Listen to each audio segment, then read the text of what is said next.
Bonjour et bienvenue. On est le 28 novembre 2025. Imaginez un instant. Vous prenez une photo avec votre téléphone, visage, langue, un scan de l'œil, et une appli vous dit « Vélage ». Biologiquement, vous avez 32 ans, alors que votre passeport, lui, en affiche 40. C'est de la science-fiction qui devient presque une réalité. Presque. Mais voilà, le même jour, dans la même ville, une personne de 80 ans n'a pas échangé un mot avec qui que ce soit depuis une semaine. Aujourd'hui, on plonge dans cet immense paradoxe du vieillissement. D'un côté, une promesse technologique quasi magique, de l'autre, une réalité sociale qui, elle, fait froid dans le dos. Et ce paradoxe, il est au cœur de notre époque. On a les outils pour décortiquer, pour quantifier le vieillissement au niveau de la cellule, mais on a de plus en plus de mal à maintenir le tissu social le plus élémentaire pour nos aînés. C'est exactement ça. Et pour analyser ça, on a deux sources. La première, c'est un article de National Geographic sur une IA révolutionnaire. La deuxième, un rapport du gouvernement français sur la lutte contre l'isolement. Deux documents qui semblent n'avoir rien à voir, et pourtant, ils racontent les deux faces de la même pièce, notre rapport à la longévité. Alors, commençons par le côté fascinant, la promesse. L'article de National Geographic nous parle de ce concept fin, l'âge biologique. On a tous une petite idée de ce que c'est, non? On connaît tous quelqu'un qui fait plus jeune que son âge, ou... Ou beaucoup plus vieux, oui. Exactement. Mais là, on sort de l'impression. On entre dans la science pure. C'est ça. L'âge biologique, ce n'est pas juste une question d'apparence. C'est vraiment une mesure de la santé de nos cellules, de nos organes. Et un âge biologique élevé, c'est un drapeau rouge. Un signal que le risque de maladie chronique, de déclin cognitif est bien plus grand. D'accord. Et jusqu'à maintenant, comment on mesurait ça, Mie? Eh bien, c'était compliqué. On avait ce que les chercheurs appellent des horloges du vieillissement. C'était basé sur des marqueurs dans le sang ou sur la génétique, comme la méthylation de l'ADN. La méthylation de l'ADN. C'est un peu comme des interrupteurs sur nos gènes, c'est ça? C'est une très bonne image, oui. Ce sont des petites marques chimiques qui disent aux gènes de s'activer ou de s'éteindre. Et avec l'âge, ces interrupteurs fonctionnent un peu moins bien. Le problème, c'est que chaque mesure ne donnait qu'une toute petite partie de l'histoire. Ah oui. Oui. Un des chercheurs dans l'article utilise une analogie que je trouve parfaite. Il dit que c'était comme essayer de décrire un éléphant en ne touchant que sa trompe. On ne voit qu'un bout du tableau. Exactement. On avait la trompe, mais jamais l'éléphant tout entier. Et c'est là qu'intervient cette nouvelle approche, celle qui promet de voir, enfin, l'éléphant en entier. Oui, des chercheurs chinois ont développé une intelligence artificielle qui, au lieu de chercher un seul marqueur, en regarde 3 en même temps.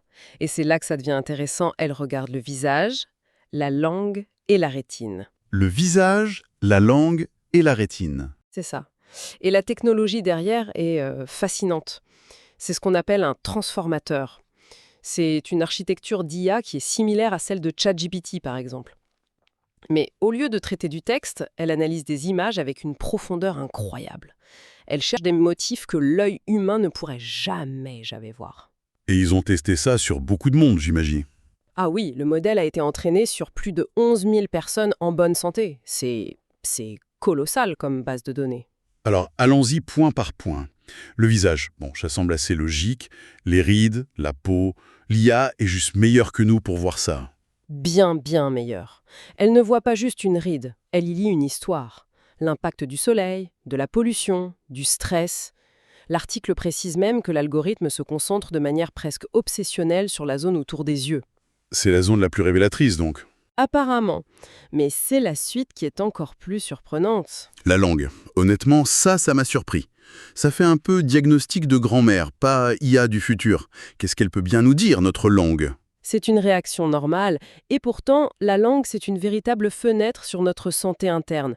Sa forme, la couleur de son enduit, tout ça donne des indices sur notre microbiome. Le microbiome, c'est-à-dire les bactéries dans notre intestin. Exactement.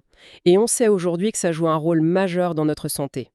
L'IA, elle, s'attarde surtout sur le centre de la langue. C'est une connaissance qui vient de médecine très ancienne, mais qui est ici validée, quantifiée par la technologie la plus pointue. C'est incroyable. Et la troisième clé, la rétine, là ça devient presque magique. On n'en est pas loin. Il faut voir la rétine comme une sorte de prolongement de notre cerveau, mais visible de l'extérieur. Les tout petits vaisseaux sanguins qui sont dedans, leur état, Oui. reflètent directement la santé de notre système circulatoire et par extension de notre cerveau. Un amincissement, des microdommages, tout ça est un signe. Attendez, ça veut dire qu'en regardant dans nos yeux, on peut évaluer l'état de notre santé cérébrale? En partie, oui. C'est ça qui est vertigineux. L'IA combine ces trois sources, l'externe avec le visage, l'interne avec la langue et le neurologique avec la rétine. Ça donne un portrait robot ultra précieux de notre vieillissement. Et à la fin, on a quoi? Un rapport de 10 pages? Non, beaucoup plus simple, un seul chiffre. Ils l'ont appelé Age Diff. Age Diff. Oui, pour Age Difference, c'est tout simplement l'écart entre votre âge réel, celui du passeport, et l'âge biologique que vous donne l'IA. Et j'imagine que les résultats sont... Assez parlant. C'est le moins qu'on puisse dire. L'étude a montré des corrélations qui font réfléchir. Par exemple, les fumeurs, en moyenne, leur age diff est de plus 5,43 ans. 5 ans et demi de vieillissement en plus. Voilà. Pour une personne avec une cardiopathie chronique, c'est 3,16 ans. Et ce qui est vraiment important, c'est que ce chiffre, cet age diff, s'est révélé être un meilleur indicateur du risque de développer un diabète ou un AVC que les mesures qu'on utilise tous les jours. Meilleur que l'IMC ou le cholestérol? Meilleur que l'IMC ou le cholestérol, oui. C'est une révolution potentielle. On n'attend plus que la maladie soit là, on anticipe le risque des années à l'avance avec une simple photo. Et l'équipe derrière le projet veut en faire une application, c'est ça? Oui, il développe un petit accessoire pour iPhone et une application. L'idée, c'est que tout le monde pourrait faire son check-up biologique chez soi, sans prise de sang, sans rien. C'est une promesse folle, une vision de la médecine préventive complètement démocratisée. On passerait d'un modèle curatif, qui coûte cher, à un suivi personnel presque quotidien. C'est ça, c'est fascinant. Mais en vous écoutant, il y a une chose qui me frappe. C'est une vision très individualiste. Mon âge biologique, ma santé, mon téléphone. Oui, c'est vrai. Et ça me ramène à notre deuxième source, le rapport du gouvernement. Et là, on change complètement d'ambiance. C'est un retour brutal à la réalité. Brutal, c'est le mot. On quitte le labo high-tech pour entrer dans le quotidien de millions de personnes. Et le document cite une étude des petits frères des pauvres. Les chiffres sont un choc. On parle de combien de personnes isolées? En France, 2 millions de personnes âgées sont isolées des cercles familiaux et amicaux. 2 millions. C'est difficile de se représenter un tel chiffre. Mais le pire, c'est la tendance. Le rapport dit bien que ça a plus que doublé en 4 ans. Oui, on est passé de 900 000 en 2017 à 2 millions en 2021. La progression est terrifiante. Comment on explique ça? La crise sanitaire, j'imagine. Le Covid a certainement joué un rôle en brisant des liens qui étaient déjà fragiles, mais il y a aussi la numérisation de la société qui laisse beaucoup de monde derrière, et puis des structures familiales qui évoluent. Et dans ce rapport, il y a une expression encore plus terrible. La mort sociale. J'avoue que le terme m'a heurté. Nous aussi. On parle de 530 000 personnes. Un demi-million de personnes qui n'ont quasiment plus aucun contact humain. C'est inconcevable. Et ça fait un écho particulièrement cruel avec ce dont on parlait juste avant, l'application iPhone. Ah bah oui, le lien est direct. Et un autre chiffre du rapport le montre. Noir sur blanc, 3,6 millions de personnes âgées sont en situation d'exclusion numérique. 3 600 000. Elles n'ont pas Internet ou elles ne savent pas s'en servir. Le paradoxe est là, il est total. La technologie la plus pointue pour préserver notre santé sur un outil auquel des millions de personnes, parmi les plus fragiles, n'ont pas accès.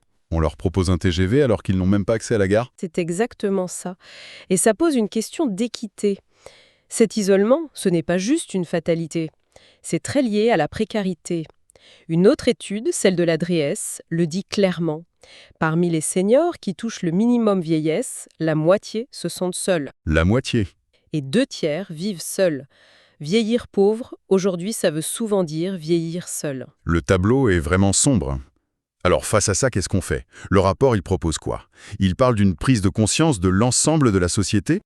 Et c'est important. Ça veut dire que ce n'est pas seulement l'affaire de l'État, c'est notre affaire à tous. Mais heureusement, il y a des actions concrètes. Par exemple. Le document parle d'une plateforme numérique qui s'appelle Eugénie. L'idée, c'est de cartographier sur un territoire toutes les associations, les services, les clubs, tout ce qui peut créer du lien social. Une sorte de Google Maps contre la solitude. On peut voir ça comme ça, oui. C'est un outil pour les professionnels, les mairies, pour qu'ils puissent plus facilement orienter une personne isolée vers une structure près de chez elle. Mais on en revient au même problème, non? C'est un outil numérique pour une population. Qui est exclu du numérique, oui. C'est le défi.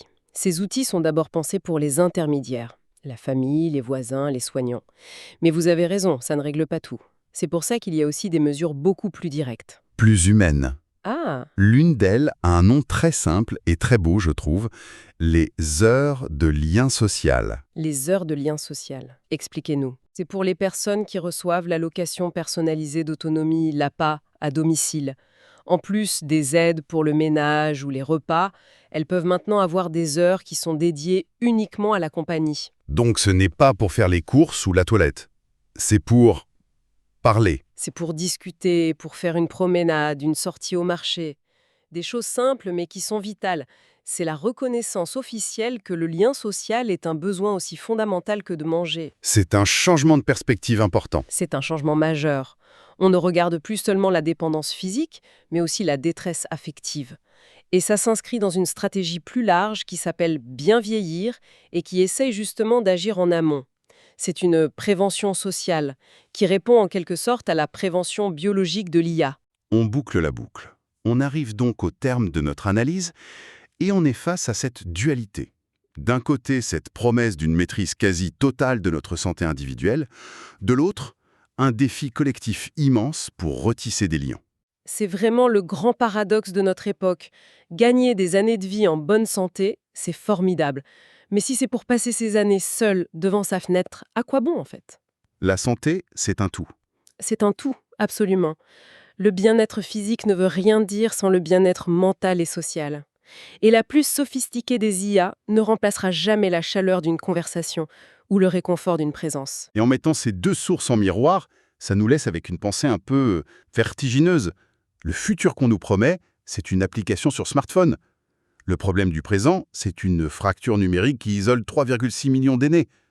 On peut se demander si la technologie qui promet de nous faire mieux vivre ne risque pas, si on n'y prend pas garde, de creuser encore plus le fossé de l'isolement, pour ceux qui en sont déjà les premières victimes.